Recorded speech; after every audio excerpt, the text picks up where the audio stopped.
This Sunday, we're given a reading from that famous passage from chapter 58 of the book of Isaiah, which gives us a concrete explanation of the kind of fasting God prefers: sharing bread with the hungry, sheltering the oppressed and the homeless, clothing the naked.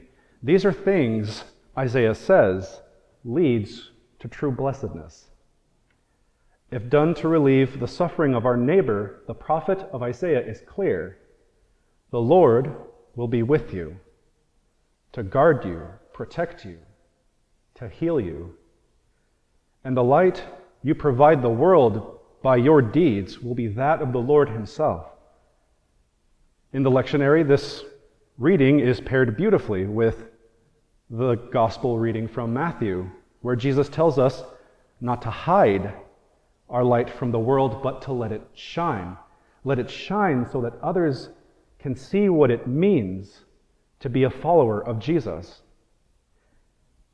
Now, this reading from Isaiah is rich also with themes of poverty. In recent years, we've had conversations in our houses and in our provinces about exactly that. Not simply what it means to be men vowed to poverty, but how we can be more present to those who are materially poor in our communities. Also on the rise is a different kind of poverty, the rise of spiritual poverty. Immediately we can think of the religious nones, N-O-N-E-S, those who don't consider themselves religious at all, which is sadly making up a growing number of young people in our society. So we are surrounded by material and spiritual poverty. Our response to it lies in the reading we've just heard. This reading is above all a call to witness. What do I mean? The question we should be asking ourselves after this reading should go beyond simply asking, what am I doing to care for the poor? At least for me, and in my own prayer, care for the materially and spiritually poor is wrapped up in a more fundamental question, and it's this: what kind of witness to the gospel do I provide? What do my actions tell others about my faith in Jesus Christ? Because here's the thing: many of the people we encounter out in the world, especially the young, are not much interested in convincing arguments about religion. You've seen it yourselves. The level of interest ranges from indifferent to downright hostile about religion.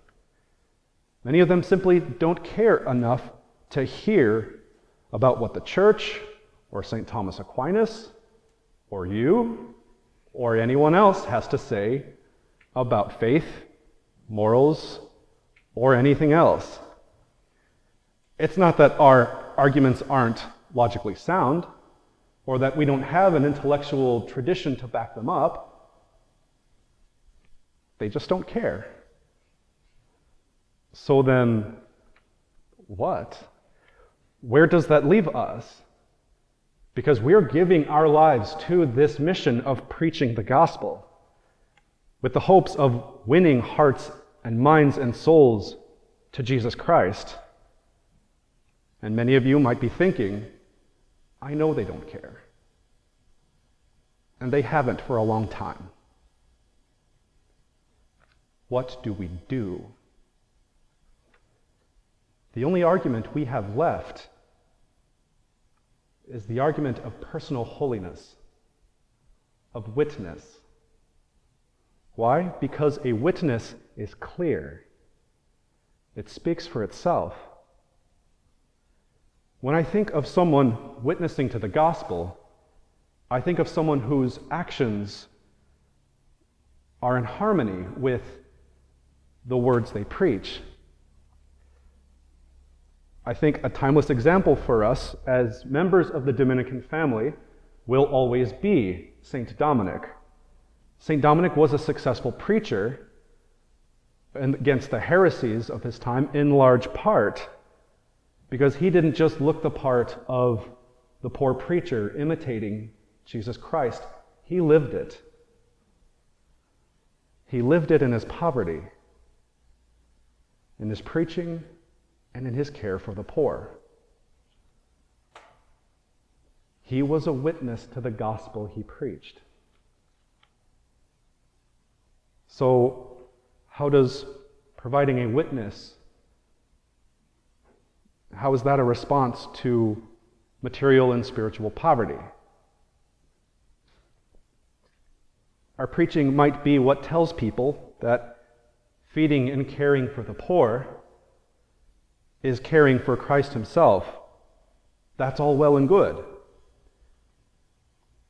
Doing it ourselves and doing it lovingly and joyfully shows the world we actually mean it.